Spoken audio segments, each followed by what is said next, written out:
What's up, everybody? Welcome back into TK Wrestling. We are here with our Clash in Paris predictions, and we are ready to go. Matt, how you doing? I know we're excited about this card. We were just talking a little bit about it before the show, before we started recording. How you feeling about the card coming up Sunday? Man, I think the card, it's only 5 matches, so in some ways I'm like, because but at the same time, dude, like 5 pretty solid matches. So, but it's more, what we're not getting on there. Like you said, we're not getting the Dominic AJ Styles match, which is kind of surprising. So, but overall, like I said, it's gonna this should. I'm more excited about this card than most people. I think some people, especially with the Cena Logan Paul match, are like, meh. I'm jazzed, man. I'm jazzed. Yeah, and I think the crowd is, that crowd is going to do what it does.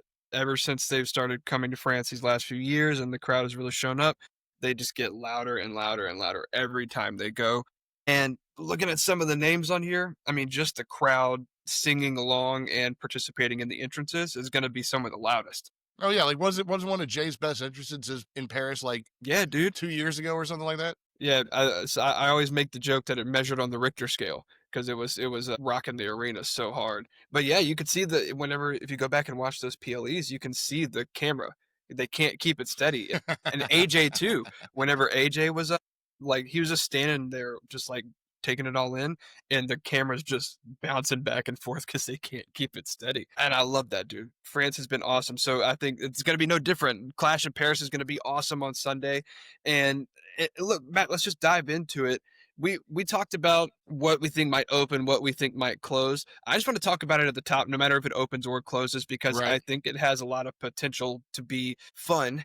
But let's jump into John Cena versus Logan Paul. Now, you were just talking to me a little bit about this, so I'm gonna let you take the reins on this one at first. But let me know what you're thinking, where you think this might go.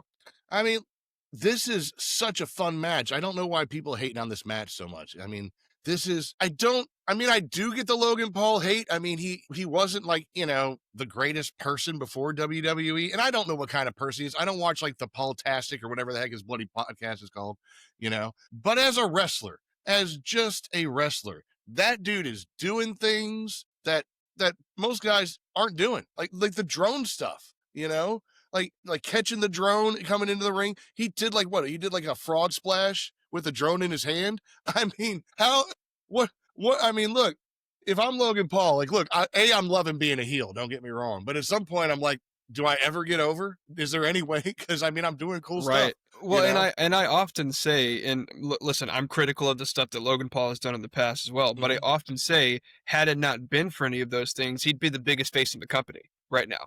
But also at the same time, had it not been for his previous, his history, he would have never probably had a shot at being. Yeah. He wouldn't have registered on the WWE Richter scale at all. Yeah. Exactly. But so it's like hand in hand. You can't have one without the other. But if as a new fan you don't have that preconceived knowledge, or if you can even just push it aside of what he's done before, he's one of the most talented guys that goes out there every week and not scared to put his body on the line. He's really good on the mic. I've seen lately that the crowds have started to rattle him a little more and kind of cause his promo work to like maybe take a step down from time to time. But I mean, he's still so Well, great. It's tough when you can't hear yourself on a microphone over the crowd, like let alone you can't hear yourself, but you're on the microphone and they're booing so loud. So I give him some of that. My only issue with this match is that I feel like it's happening too soon, I mean, but we did get the Cena flip back to face like pretty abruptly. So it's kind of partly that. But for a second there, it felt like we were going to have a John Cena, Logan Paul like mentorship, not maybe a partnership, but some sort of mentorship. Like they were coming to something and you knew it wasn't going to last, but I just thought it was going to last a little longer. So no, I think you're right. I think that's what we kind of were working towards. But like you said, the abrupt face turn, I think, just flipped everything on its head. And I think that a big reason that this match is happening so fast is not only just because of the recent abrupt face turn, but also we don't have a lot of time left. We don't have a lot of dates left. So it's like we can't afford to drag out another PLE cycle. And who knows how Cena's calendar in the second half of the year is filling out. You know what I mean? Like I think he's only got 10 dates left. Appearances and matches combined. Right, but I mean like with Hollywood and stuff. Like who knows if Hollywood's calling, hey man, we need you for an October shoot, and all of a sudden one date's off the list that they thought they had, sort of thing. No, I don't think that can happen. I think that this contract was pretty ironclad, and like I think Cena was, look, we have to work these around. These are I think that's why it was so specific because Well, realistically, I you figured look there at were it like when you go set to, dates for sure, but then there might have been like some yeah, flex, like maybe I can do extra, like the times that we saw Cena pop up and we didn't think he was going to be there, like not to wrestle yeah, right, maybe, but just a promo on SmackDown or something. right, right. So, anyways, getting back to it all, I just wish this gone a little longer. I know it couldn't maybe, but I feel like this was the thing that actually made Cena, or I wish they'd gone this earlier for Cena's heel turn, because this for me made Cena's heel turn interesting. You know what I'm Mm, saying? Like Cena's heel turn wasn't really working. Then they brought in Logan Paul, and it's like, hmm. Now look, now you've got two guys kind of feeding off. Like there's finally somebody who's feeding into Cena's heel BS. You know what I'm saying? And yeah. somebody feeding into Logan's heel BS. So it was, anyways, this match going to be a lot of fun. A lot of fun. My only worry is the predictions I've heard with Brock coming in. I don't care if Brock shows up at some point. I don't want him to influence the match. I don't want him to be the reason Logan Paul wins this match because I want Logan Paul to win this match. I want him to win it dirty his way, not dirty somebody else's way. If he's going to win it dirty, if he's not going to win the match clean, I want Logan Paul to win this dirty. But I have Logan Paul winning regardless because I just feel like this is what Cena is doing in a lot of ways. He's bringing people up as he's getting out, and this is not a title match. This is just a butt kicking match. There's going to be a lot of AAs. There's going to be a lot of you can't see me's, but then there's going to be Logan just outlasting. I feel like Cena, and I feel like this is Logan Paul to everybody's hate. That's why I don't want Brock to involve. It shifts the hate away from Logan. It's how, and I get that the Well, pro. well, let me jump on that because I think you could do both, and I think you could make it work. Let me just counteract you though. I have Cena winning. I think Okay, Cena's going to take the win here. I think it's going to be one of those where Logan tries to cheat, Cena overcomes, gets the big win in Paris. After the match, he gets attacked by Brock. okay, He gets laid out by Brock, whatever, whatever. And then if you want to add even more onto it, you could have Brock stand over him for a second and then dip out or whatever. And then when Cena does finally get up, have Logan Paul run back in and knock him out again, like he did on SmackDown. And then Logan technically gets the last laugh because he knocked him out. But if Logan does win, like you're saying, because I could see that happening as well, I could still see them make the Brock Lesnar interference work and get Logan over at the same time. You can have Brock run in, hurry up and hit an F5, and then Logan, I mean, that's perfect for him because, see, like, I wouldn't mind if like Brock showed up and handed Logan Paul the brass knuckles. Like nah, Brock wouldn't like he wouldn't. willingly just work with someone. He Right. would just That's go in my and do what thing. he wanted to Yeah. do. See, like Yeah. if it came out that instead out of this we got a Brock Logan Paul mentorship. Nah, I don't think Yeah. See, you don't see that. See, that's what I'm saying. That's why I'm just trying to figure out what. Brock is lone wolf. He Yeah. is Yeah. uh, if Brock Lesnar ever formed a partnership with someone that wasn't like a mouthpiece manager, I would say go buy a lottery ticket because it's a once in a lifetime happening. It's never going to happen. But wouldn't I would Logan be Paul, shocked. a mouthpiece, quote unquote, media manager, wouldn't Logan Paul be the one guy, maybe? Maybe, but then I think that you would have to give Brock a little more personality and have him get a little more involved. And I don't want to say we've never seen Brock do that. We have. It's just, I don't know if I see that with this current iteration of him. But I mean, Yeah. I mean, also, it's we don't been even what know what Brock's going to two and a do. half Yeah. years since we saw Brock. So I have to wait and see how long he's going to be around and all that. Because the thing with Logan and Brock, assumingly they're here way past Cena is gone. So that's something that could happen down the line. But yeah, I have Cena winning. You have Logan winning. I'm glad we're on the opposite ends right out of the jump, so that way we can have a little bit of a difference. I hate when we agree on everything. Yeah. Yeah. Then look, but I want Logan. I know Logan's going to win dirty. And I want to be dirty just without Brock. I don't want Brock to come in there hitting F5 and then Logan wins because Brock came in there, hit the F5 and left or something. But we both agree that Brock is showing up. I mean, why Let's would make he? an I mean, extra prediction out of it. So yeah. so I'm saying yes. Yes. The question is, Yeah. does he show up before the match ends or after the match ends? I think really. Well, let's make that our prediction then. So I'm I gonna have say Cena winning with Brock showing up after. okay. We both got after then. We're both Alright. hoping for after. I probably Cool. technically have before, but I'm hoping for after. All right, cool. All right, well, let's jump into the next one. And this is supposedly going to be the last time between these two, but I don't know, man. I think you might have been right about the best of 7 series between Sheamus and Rusev. These two brawling brutes going at it. Look, I don't really know where to go because I don't think this is the end of it. And we've already had a no contest between them, but I think I don't think we have to spend too much time on this because I think that we're not done with this program, really. Gun to my head, I'm gonna say I mean, yeah, I mean, gun to your head. That's the thing, you know. How the other thing is, I don't know what these guys are. These guys are just doing each other. You know what I mean? I don't know where they go after this. They're yeah. not. They haven't really built with anybody else.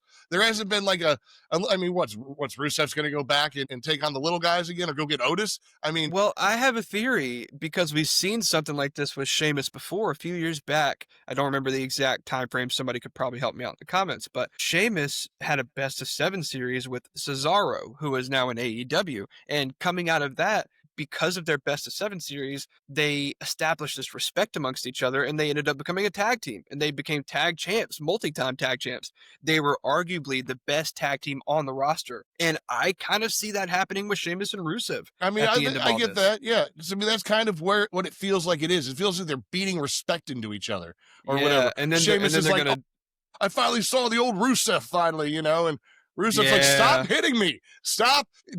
I don't want to have to beat you again, Sheamus. Stop. Look, yeah, because of that, but I don't know what a Donnybrook match entails. Maybe that's the other fact, you know, I don't know like how much, you know, the use of, you know, whatever chairs and, or barrels or whatever it's going to be that they'll have out there yeah, for this right. Donnybrook match like that for me feels, but at the same time, I can see Rusev lifting a barrel and just smashing over Sheamus. I don't know. I think I think I'm taking Rusev. I think we're splitting again, and I don't really have a good reason why. I don't. I feel like Rusev's just sick of this. Like Sheamus keeps doing it, right? Sheamus is the one more instigating this than Rusev. I think Rusev just ends it. I think it's Rusev. Hey, I don't hate the shout because I almost went Rusev. My gut said Sheamus, so I went with it, but I was I really mean, conflicted. it's a 50-50 match because this is just gonna be one of those where they're both just they're panting on each other. It's gonna be who stands up last and falls on the other guy for a pin, you know? So Yeah. All right, so cool. We're split again. Sheamus and Rusev for each of us. All right, up next, let's jump into. You want to go with the women, or you want to go Roman and Bronson? let's go with the women, I guess. We'll put the women as the middle maybe. All right, cool. So the Women's Intercontinental Championship is on the line as the champion Becky Lynch defends against Nikki Bella in 2025, folks. That's right, Nikki Bella in 2025. I never thought I would see her wrestle again, to be honest. Like at least in a program, a singles program. But I guess if Trish Stratus can come back, Nikki Bella can come back. All right, I took the lead on last one. So tell us what you're thinking about Becky and Nikki. You know, I don't. I mean, maybe you should take the lead because I don't know enough about Nikki's history right here. You know, I feel like this is kind Yeah, of going to be a fun match because I've seen them both wrestle and whatnot. Obviously, we know what Becky can do if you've been watching wrestling, but I'm not super familiar. I know who Bella is as far as that she's a Hall of Famer, but I don't know her move set. You know, as well. Like I said, the female wrestlers weren't as huge when I was wrestling back in the day, and I kind of been slowly picking up on them. You know, and like I said, I've always just been. Like I said, that's the most impressive thing is how incredible, like I said, the women's divisions are now. Um, arguably the best divisions. I mean, I mean, just on all sides, you've got too many people in some ways. You know, Yeah. what do you do with all of them? But Nikki Bella here, I don't know enough. I feel like this is going to be a brutal match in a lot of ways, like a lot of hate in this match. You know, whereas there's been that in the Becky Lyra, the Becky Bailey matches, but not so much because I think Becky knows she's better than Lyra and Bailey, right? I think Nikki Bella so far has been like the one person where she's maybe not entirely sure, you know, that she's better than Nikki Bella. Yeah, I mean, when a Hall of Famer is standing on the other side of the ring, you might kind of question yourself a little bit, even if you are Becky Lynch. But I think that one of the biggest things is Nikki has kind of gone. They've let Nikki go toe to toe with her on the mic whenever they are Yeah. face to face. Yeah, no, they've And had I some think great promos. and I will say, as strong as Nikki is on the mic, I do also feel like sometimes her delivery is to her detriment. I feel like sometimes her delivery is a little forced or just kind of feels out of place and maybe not paced as well. But I also feel like that's not saying much considering that Becky Lynch might be the greatest of all time on the mic in terms of women's wrestlers. So she's up there. And so look, I'm really excited about this. I wasn't necessarily a huge fan of the Bellas whenever they were super active, but I also didn't dislike them. I liked Brie Bella a lot more than I liked Nikki Bella, but it wasn't because I disliked Nikki in any sort of way. I think Nikki's really talented. Look, she set records as the Divas champion with the butterfly belt before that got retired. And that is no shade at her. She was going toe to toe with Paige and AJ Lee and Beth Phoenix. Like she was in Eve Torres. She was in that division during that time. So I give a lot of credit to Nikki Bella. Unfortunately, she's running into who is probably the greatest on the roster right now, and that's Becky Lynch. And I think I gotta go Becky Lynch here. Yeah, yeah. We talked on the Raw review about the lineage that Becky is already starting with this title, and I don't think it's gonna stop right now. I don't think Nikki Bella is the woman to take it off of Becky, but I do think that they're gonna have an entertaining rivalry, and I think it's gonna be fun. No, it will. Like I said, Nikki will just fuel into other. Like I said, Becky doesn't have any friends. That's the biggest thing. Becky doesn't have any friends, so it's going to be a lot of fun watching all these women chase her and fight with each other to get to her, or fight alongside each other to get to her. But it's not going to be Nikki who gets to her. It's way this is going to be, I think, a hot minute title run. You know what I mean? No, I don't think we've seen the end of it because we don't know. Like I said, we still haven't even talked about the Bailey stuff. We don't know what's going to happen with Bailey, but that's got to be tied into this Becky Lynch stuff. Eventually. So she ain't dropping this title anytime soon. It's not going to be to Nikki Bella. This will be fun. It'll be brutal. Nikki will hit her with a couple things, but Becky always finds a way. So Becky does always find a way. We'll talk more about Bailey later too, because I've been seeing some interesting theories about what's going to happen with Bailey's character that I'm really excited to see it come to fruition. So I think they're doing a really good job of getting people excited for what's next for Bailey. All right, so we're both going Becky here, correct? yeah, yeah. All right, cool. First one, we're on the same page, I think, right? Yeah. Yep. All right, so up next is Roman Reigns, the tribal chief, versus the tribal thief, the owner of the Shula Fala, Bronson Reed. We talked a little bit about this on the Raw review pod, and if you saw the Raw review pod, I actually gave a little spoiler prediction for myself on there. So I'll tell you, Matt, right off the top, I already said on the Raw review, I've got Bronson Reed winning this thing.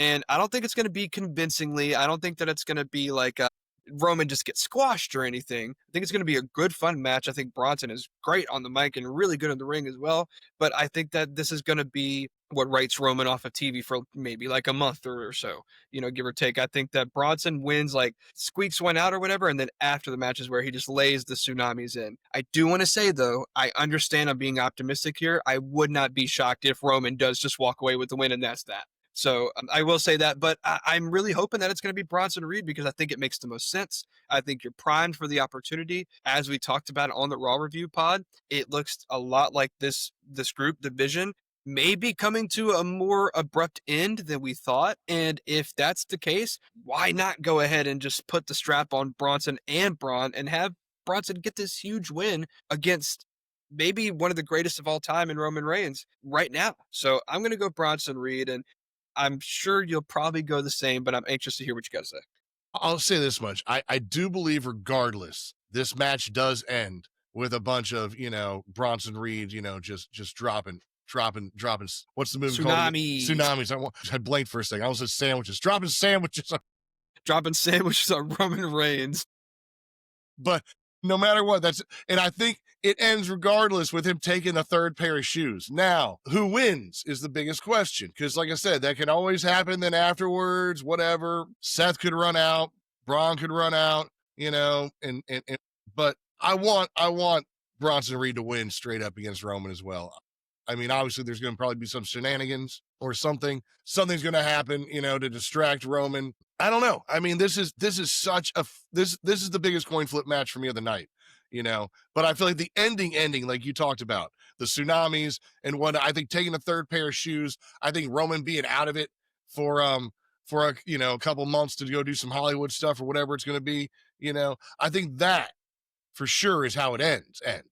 But the result of the match, such a coin flip. Like I said, Roman could win, that still happens. And if Bronson wins, that can easily happen. So I'm taking Bronson as well. I don't have a good reason why. Like I said, I don't. Every part of my brain says I should be saying Roman right now, but I'm taking Bronson. I mean, yeah, it's time. I mean, if Bronson's going to be a legit part of this, the Vision or whatever it is that they're calling themselves, he has to win this match. He just has to. So yeah, give me Bronson Reed because he has to win. Well, I'm glad that you're also picking him because then if I'm wrong, then we're both wrong. So at least we're not on the same side, or at least we're not on opposing sides on that one.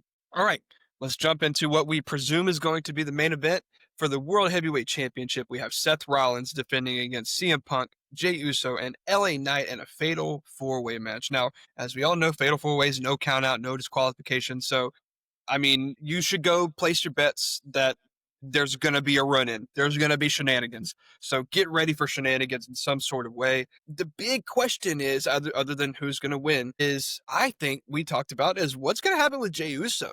You know, if Jey Uso doesn't do something in the match, then what's next for him? Because I think that no matter what happens, if he wins, then I think we'll all be shocked, right? Because I don't know that anybody's really picking Jey Uso as the favorite, but I think the big thing is he going to turn? And if he doesn't turn, or even if he does, is it going to be CM Punk or LA Knight that he goes up against next? Because I think that's kind of where we're going, and I feel like maybe CM Punk and LA Knight have had a little bit more beef. So I'm really conflicted. I don't know where Jey Uso goes next because I don't think that we get Punk and Knight, and then Uso just goes right back at Seth for another title shot. I don't think that's where we're going at all. But my money might be on Jey Uso, LA Knight. But then I don't know where CM Punk goes. So there's just so many unanswered questions on the other side of this match. What's it referred to when a wrestler like you know how like the Undertaker used to really hit dudes or something like that? What I mean, there's a few like lays it in like or when he uh, just goes or like you know when he goes or against the sandbags him kind of. or Yeah. when he goes against the story in a sense, Are it you talking makes about it. a shoot? I guess maybe is that what Like it's yeah, called? he could be. I mean, it could have been something with a shoot or whatever. I could see LA Knight just saying, "Screw it, I want to be world champion." So in that situation, that would be a goes into business for himself. Okay, I Yeah. I mean that's my left field prediction. It's not the real prediction, but if you want like you got $5 more to spend on a wild card sort of thing. Take LA Knight to win, basically. You know, Yeah. against you know the storyline of what they expected. Look, this fatal four way got way more interesting the last couple weeks, right? Because it felt Mhm. like it was going to be Seth versus the world. It felt like all three of these guys, and then the fact that they can't get along is so great. It was so unexpected. It felt like they had a common enemy to rally against, but they don't like each other. None of them like each other. So it's so. And then yeah, dude, we're gonna see the Jay going heel. I feel like this is the continuation of the Jay going heel run. This might be, you know, I don't know. I mean, can you have two guys who maybe going heel go against each other next? Because I feel like LA Mhm. Knight might be going heel if he doesn't win this. You know, so I can see Hey. this be like the Jay Uso LA Knight beginning of the heels, and then they go fight each other, and then the loser of that one becomes the bigger heel or something. You know, I don't know. No way CM Punk wins this. If you're gonna put your money on anybody, do not put it on Punk. Punk does not take this title off of Rollins in Paris this fast. If they're gonna do something like that, it ain't happening here. So don't put your money on Punk. I mean, I can't take it away from Rollins yet. I can't. I can't do it. I just can't. I don't know why you would. There's too much still to do. I think the more interesting thing is kind of what we saw on Raw starting, and Rollins was even pointing it out to Braun. He's like, look what they're doing to each other. Look, they're doing it for us. That is the more interesting thing because you've got to have CM Punk's Captain America re-rally these guys. You know, this is like, you know, Iron Man and all these guys going off and there's like, no, you got to come back. Thanos is still here. Seth is still here. So he's gonna. I agree with you, and that's why I don't see the J turn happening yet. Okay. I feel like so you've been talking about this like a Civil War type situation, like Right. Avengers Civil War type thing. The one time this year that I think they would be able to pay that off would be in November at War Games. You have Seth's group and maybe one or two other heels against the baby faces. You got CM Punk, Jay Uso, LA Knight, Roman Reigns, even. And so boom, you got this mega babyface group against this mega heel group. Maybe by that point, there is another member of Seth's group or whatever it may be. So then you have this 4-on-4, and that's where Jay can make that turn and be impactful and cost his team the match and give Seth's group the win, basically. And then wherever you go after that, I'm not really sure. But back to this match, you say don't put your money on CM Punk to win this. I agree with you. If you're going to put your money on CM Punk to win anything, put it on the Royal Rumble next year because I think that's where we're headed. I think that CM Punk is going to take this title off of Seth Rollins at WrestleMania next year. I think that's where we're probably headed. So, yeah, CM Punk not winning this match. Then my heart will break. It will break, I know, but it's going to be so good. It's going to be such a good story. All right, Jey Uso, LA Knight, I just can't see either of them taking it. Uso, it would be way too soon after he just lost his title for after not even 2 months, or I think it was just right at 2 months for what to just get it right back at Paris. I don't think it's going to happen. The pop would be crazy from that crowd. I just don't think it's going to happen. LA Knight, not taking it. I've seen a lot of predictions that he's the shock win, like he's just going to take it out of nowhere and he's going to be heavyweight champion. I just agree with you, and I can't see Like Seth I said, that's dropping why the he's the title going into bit. already. That's why he's the going into business for himself win. That's why he's the shock win. If he does it, it's because he went into business for himself.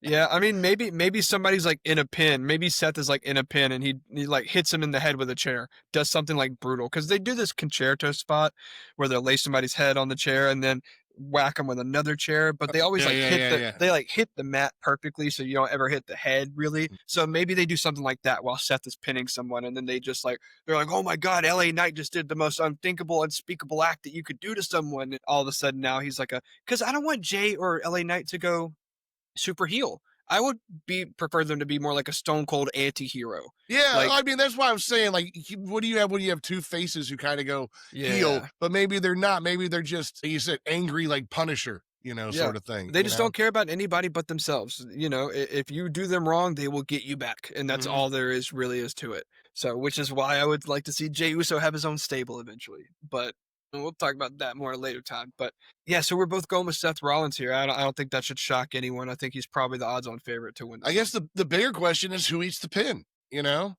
I mean, Well, I think you mentioned it, but I think them building him up on Raw kind of builds him up to like equal out and take the pin here at Clash in Paris. Give all that momentum to him, and then whenever he crashes back down to earth, he's just right back where he was before the PLE. who take a So Knight? Knight takes the pin. no, I think Uso. You think Jay? See, the only reason I don't want Jay taking the pin is because, like I said, I would love it if there was just that 1% chance that Jay joins the Vision. You know, Sure, sure, but if Seth pins him, I mean, Bronson was brought into the group after attacking Seth Rollins and laying him out for months. right? Like, what all of a sudden, Seth and Jay start seeing each other backstage a little more often. And Seth's like just putting little stuff in his ear, just giving him little looks. And maybe he starts to put in Jay's brain, like, I can't get back to being a world champion unless I listen to Seth, unless I do what Seth says, unless I, adopt his mentality. So I don't know. I don't know. I see Punk eating the pin. I can't see that. Come on, man. Seth hates Punk. Like I said, if we're gonna get shenanigans, they'll have like Bronson Reed and Braun out there. They'll stomp Punk one last time, and then they'll pin him. So I don't. I mean, I don't. I say I can't see that. I mean, I guess I could see it. I'd just be really surprised. But the Jay thing again just makes sense to me because you give him all this extra momentum, and so then everybody expects him to maybe have a better chance at winning. But then if you have all the shenanigans and he's the one that ends up eating the pin, it doesn't really knock him down a peg. I mean, I could see Jay eating the pin, like if CM, if Punk and LA Knight like go off and they're like in the crowd fighting each other, and you leave Jay in the ring with Seth or something, I could see something like that maybe. Because I mean, I guess that's the other thing. Like, how are these guys going to pair off?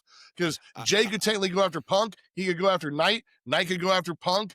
They all three could decide for a second that they're going to go after Seth. I'll book the ending of the match for you right now. All right. Seth eats a BFT from LA Knight, and Seth just kind of rolls out. LA Knight turns around into a go to sleep from CM Punk. Cool. CM Punk stands up. He turns around, eats a super kick from Jey Uso. He rolls out of the ring. Whenever Jay turns around to look for Seth or whatever, or he's going to go up for a top rope or something for like the Uso splash or whatever.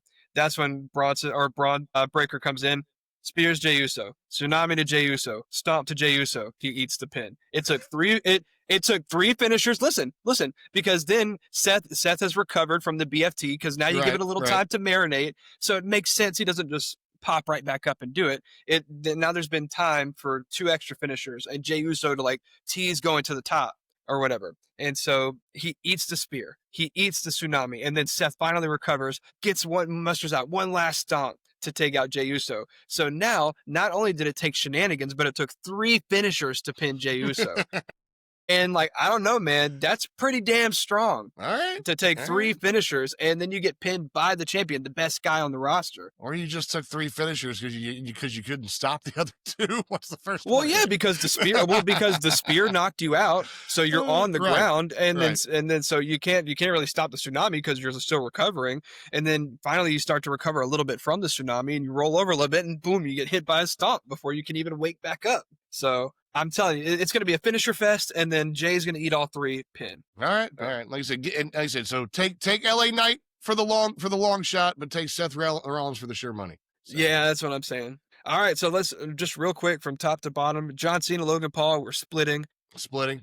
Yeah, Sheamus, Rusev, we're splitting. Splitting. Becky and Nikki for the Women's Intercontinental Championship, we're both going Becky. Mm-hmm. Roman and Bronson, we're both going Bronson. Bronson Reed. Wow, you who would know, have thought that 6 months ago? You know, we're just being hopeful that WWE does the right thing. And then for the World Heavyweight Championship Fatal 4-Way, we're going Seth Rollins to retain. Freaking Rollins.